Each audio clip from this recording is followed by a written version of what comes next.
Yo, dudes, the Empire's pretty chill. Maybe you could, like, join it or something.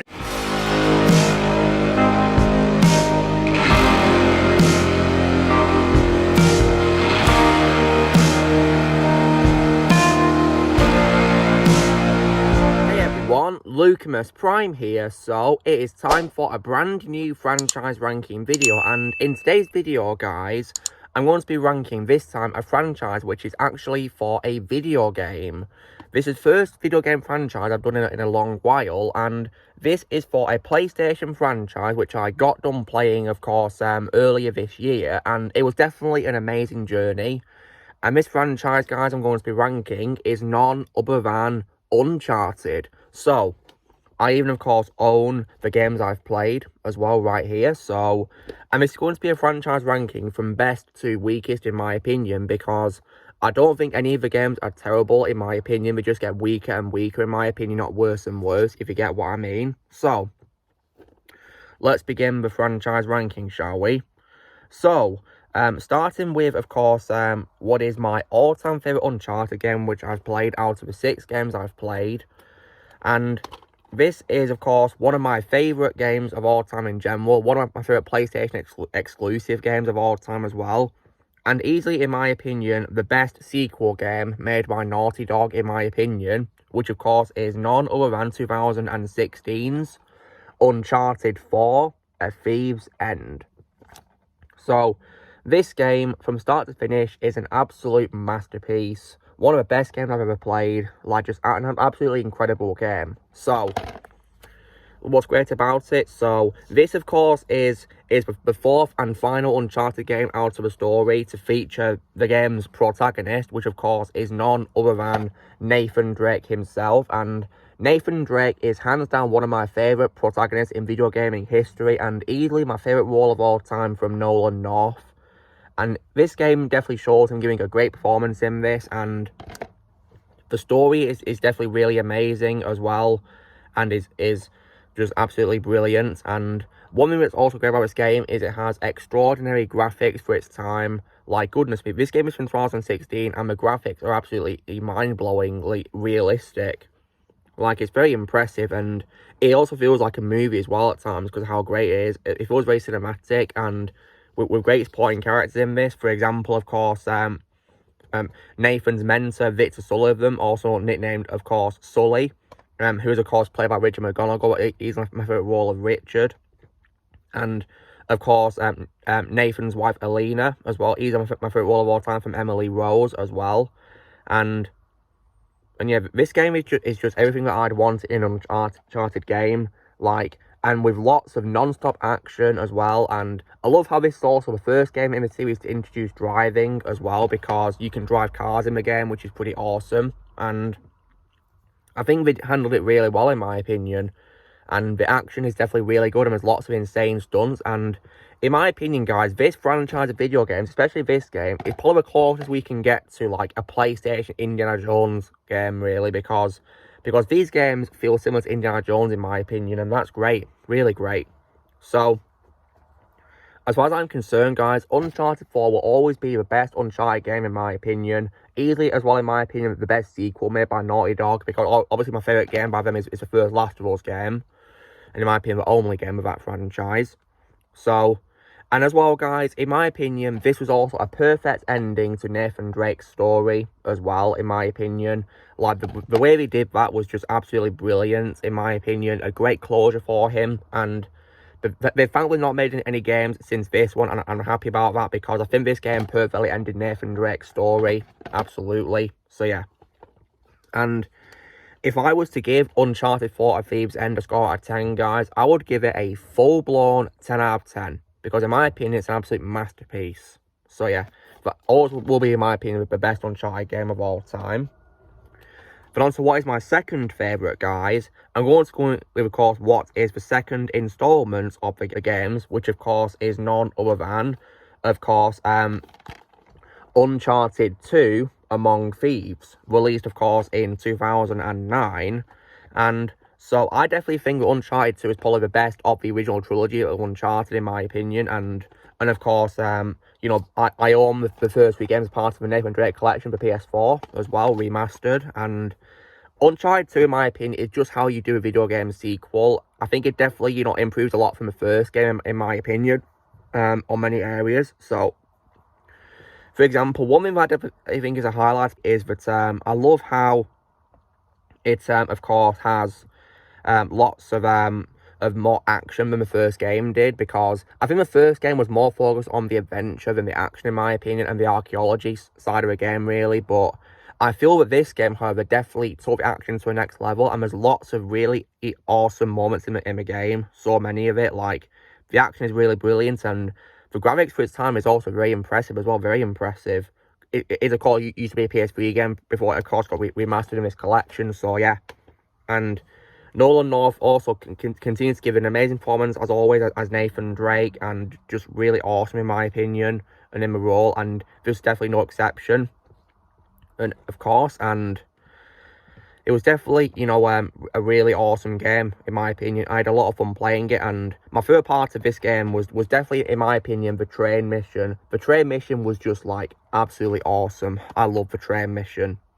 So, now, while, you know, it may be the best of the original trilogy, it may be my second favourite as well, for a couple of reasons. Maybe because, while I did love Sully in this game, as always, I didn't really like how he didn't really appear much in it. He only appeared pretty much at the beginning and the end of the game, sadly. I was hoping he'd have more appearances in the game, but sadly not.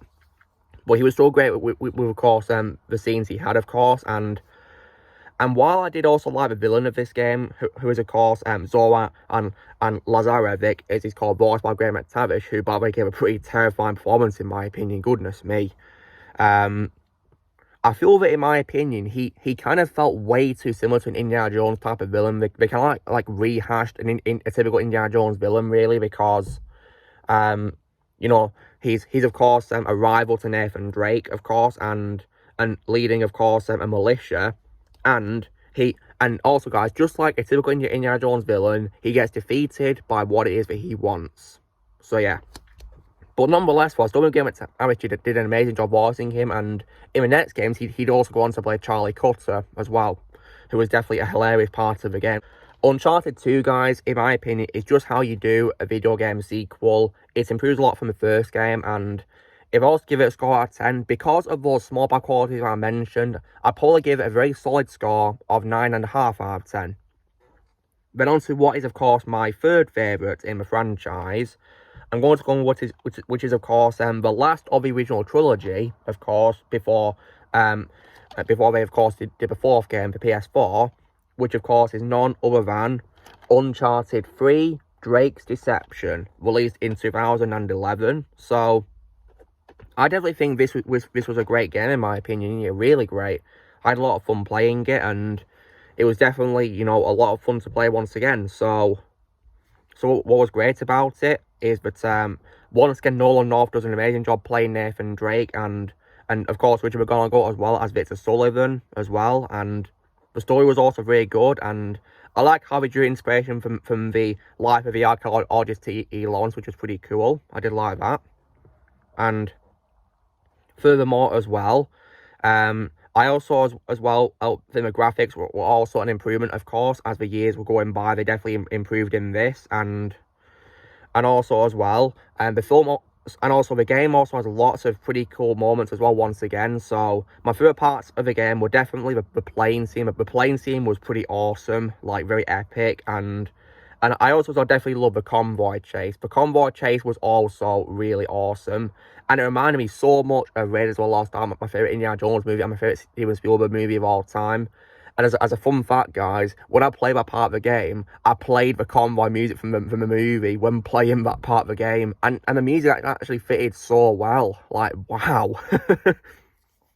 And it was definitely, you know, a very good game, really good. And so that's Uncharted 3. Now, may be weaker in my opinion than what I just covered, and the reason why is because I feel that Marlowe was a bit of a weak villain, in my opinion, in this, and I do prefer Talbot in this game. I think Talbot was a better villain than Marlowe, in my opinion. And also, one thing that I also thought was hard about this was probably, in my opinion, the puzzles. The puzzles, in my opinion, were pretty difficult, and I think one example that I thought was really hard was probably the globe light puzzle. Like, that was definitely really hard to do. Like, I remember when playing these games, I had to rely on YouTube walkthroughs to solve a puzzle because I was so confused. So yeah, but nonetheless, for Uncharted Pre-Drake's Reception, in my opinion, was a great game. I had a lot of fun playing it, and if I was to give it a score out of 10, I would probably, of course, give it a very solid score of 9 out of 10. So, definitely, in my opinion, a great game. And if Uncharted 4 didn't exist, I'd probably said it was a decent way to wrap things up. But, of course, Uncharted 4 was probably, in my opinion, the best one of the franchise. So, then on to what is, of course, my fourth favourite in the franchise. I'm going to go with what is, of course, the one that started it all, which, of course, is none other than Uncharted Drake's Fortune, the first game. So, I definitely think this was a great game for its time. Really great game. So when it comes to what I think of this game, I definitely think it was a lot of fun to play, and Nolan North was amazing in his first time playing Nathan Drake, and so was Richard McGonagall as Sully, and the story was also very good as well, introducing us to Nathan, and I definitely think as well that the graphics for its time was very impressive, because this was a 2007 game, guys, 2007, so wow. And of course, on the remaster in this collection that I have, the graphics are definitely really good in it as well. And the action is really good as well. And I also as well definitely think the action for the scenes where there was lots of action was also really fun to play through as well. And of course, the adventure was also really good. You definitely get a nice feel of adventure in this. And when I play this game, guys, I really wanted to play more of Uncharted, and that's why I of course played all of the console games, which is definitely a lot of fun to do. So definitely, in my opinion, a great game, and I definitely as well love the theme song of this whole franchise. I definitely think it's a great theme song, of course, composed by Greg Edmondson in this, because he of course did music for the first 3 games of the series, which was pretty cool. And however, when it comes to bad qualities, though, I do kind of feel that so sometimes the game may have lacked a bit of action, though, because I think it focuses more on adventure than action, which is why I prefer the second game over this. And I feel that as well, sometimes the henchmen got a bit annoying because of the snipers, in my opinion. The snipers were pretty annoying to defeat as well, because basically it's one shot and you're dead. So yeah, exactly, it was pretty hard to do. And furthermore as well, I found the final boss of the game really hard as well. It took me like several retries to finally defeat the final boss. Like, that was just hard. And I also think the worst puzzle I've had to do in this franchise was probably the library statue puzzle. Like, I didn't have a clue what to do at all with the puzzle. So I had to rely on YouTube playthroughs to solve it. But nonetheless, though, I think it was definitely a very good game, a great way to start a franchise. And if I was to give it a score out of 10, because of what bad qualities that I mentioned, I'd probably give it a very decent score of 7.5 out of 10. But on to what is, of course, my 5th favourite, I'm going to go with which is, of course, the first game of the series to be released chronologically, of course, but not, of course, in terms of release date order. And this game, of course, which I'm going to be putting in 5th place, will, of course, be the prequel to the first game, of course, which is Uncharted Golden Abyss, which, of course, was released exclusively for PlayStation Vita. So, this, of course, was the first one that I played, because I was told that this is the first one in the series chronologically, so I played this, and I think it was definitely, you know, a really good game, in my opinion. Really good. Definitely a good way to kick off this franchise, in my opinion, because it is also a prequel, and I had a lot of fun playing it. And I gotta say, for a PlayStation Vita game, it was very impressive what they did for it. Very impressive how they transitioned Uncharted gameplay to a handheld console. It's very impressive. The graphics were really good, and of course, Nathan Drake is still a great character as always, and Nolan North, of course, came back, and so did Richard McGonagall as Sully. And I like how, of course, the writer Amy Hennig ensured that Nolan North and Richard McGonagall would return. I was happy about that. And I think it was definitely a very good game, in my opinion. But it might be, in my opinion, my least favorite out of the games with Nathan Drake as a main character.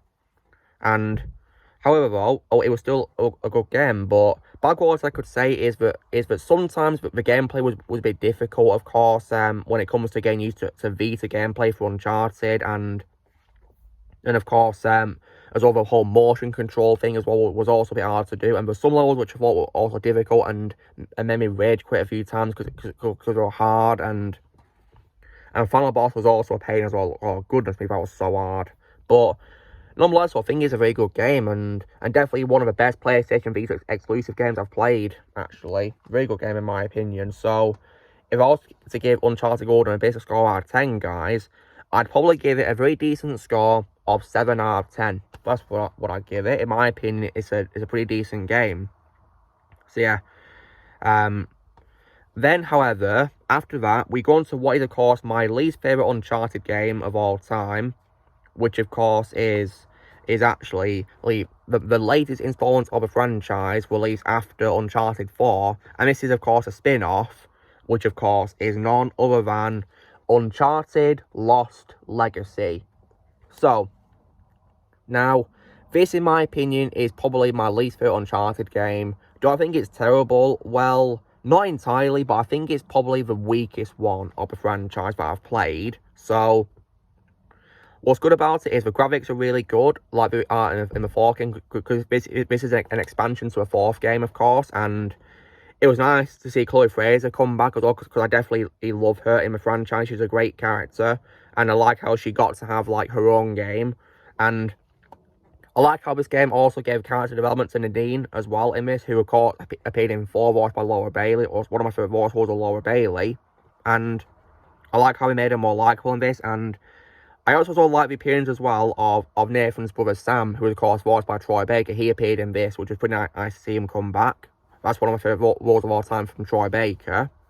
And, however, though, when it comes to bad qualities in this game, though, this game, despite being a separate game, you know, not like DLC for Uncharted 4, in my opinion, is really short.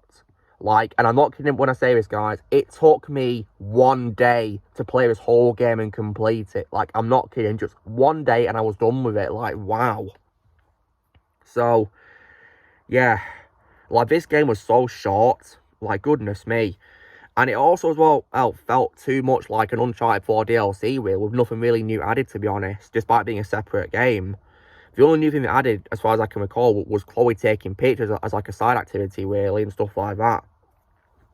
And I also wasn't really much of a fan of a villain called Azav either. In my opinion, he was bland and generic, really, and yeah, definitely my least favourite villain of the franchise. But nonetheless, I think Lost Legacy is decent, but in my opinion, the weakest Uncharted game I've played out of the ones I've played in this ranking video, so yeah. So if I was to give it a score out of 10, I'd probably give it a very decent score of 6 out of 10. That's what I'd give it. So, that's my ranking of the games, guys. Now, as a bonus, you guys are probably going to be asking me, what do I think of the Uncharted live-action movie? Well, I think it's a pretty good movie. I have it here on Blu-ray, and yeah, I actually thought it was pretty decent. The only thing I didn't really like about it was, of course, the villain played by Antonio Banderas. I thought he was pathetic, in my opinion, and just not how I would do a movie villain at all.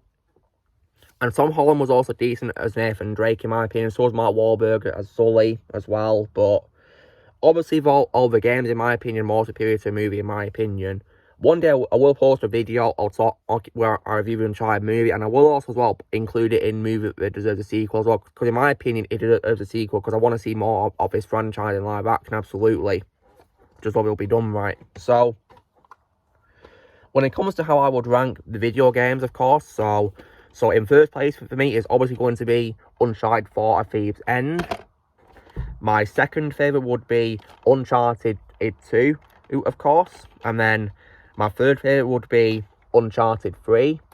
Then my fourth favourite would be the first game, of course. And my fifth favourite would be the PlayStation Vita exclusive, Uncharted Golden Abyss.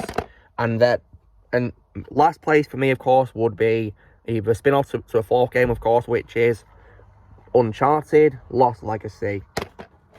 That's my ranking, and I give a movie a solid score of 7 out of 10. So guys, this is me doing my ranking of the Uncharted video game franchise from best to weakest in my personal opinion.